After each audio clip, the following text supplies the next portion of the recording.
Elias was an adventurous 10-year-old boy who had the wildest dream of all his friends. He wanted to be the youngest skydiver in the world.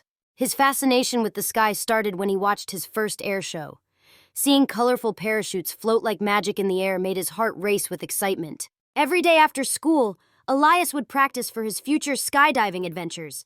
He'd jump off the bottom step of his porch yelling, "I'm flying!" while flapping his arms like wings.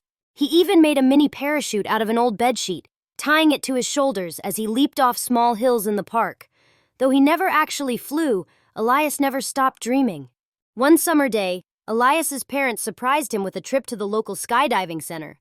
"You're not old enough to skydive yet," his dad explained, "but we thought you'd like to see how it's done."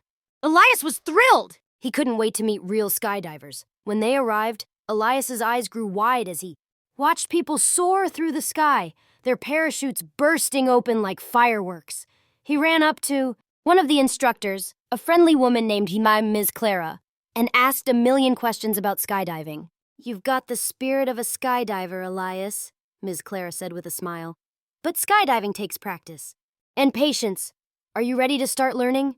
Elias's heart soared. "Yes, absolutely, Ms." Clara took him to the training area, where she introduced him to a giant trampoline called the Sky Jumper. Elias practiced bouncing high and controlling his body in the air. He learned how to stretch his arms and legs to mimic freefall positions. Ms. Clara even let him wear a practice parachute as he jumped. "You're a natural, Elias," Ms. Clara said. "If you keep practicing, you'll be ready to skydive for real when you're old enough." Elias couldn't wait to tell his friends at school about his training. But instead of just talking about it, Elias had a brilliant idea. He invited his friends to his backyard, where he set up a skydivers camp. He tied ropes to a tree branch and hung a swing to practice landing like a parachutist. He set up his trampoline for aerial flips and created cardboard wings for his friends to wear. "Welcome to the Skydiving Academy," Elias announced, showing everyone how to fly.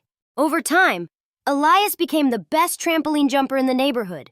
He started to impress even the older kids with his flips and spins. His nickname became Sky High Elias.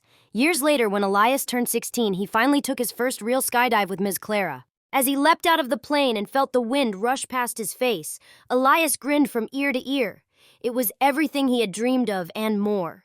As he floated down with his parachute, he looked out over the vast sky and whispered, "This is only the beginning." And from that day forward, Elias didn't just dream of flying, he lived it.